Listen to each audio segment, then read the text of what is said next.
Okay, so you're going to start by opening up Beta Flight and connecting your Tinyhawk 3 Plus. I'm going to click connect and then go over to the video transmitter section.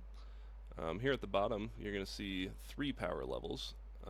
You can either replace the third one or you can add a fourth. I'm going to go ahead and show you by adding a fourth, and we're going to give it a value of 26.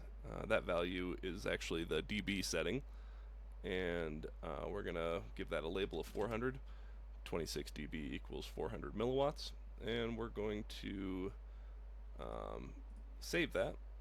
And then after we save it, you're going to notice that there is now an option under power for 400, and we're going to select that and click save. So now that you have that selected, you can disconnect your Tinyhawk, and your range should be dramatically improved. I believe that the 200 milliwatt setting at 23 dB is not actually supported by the VTX, contrary to what the manual says.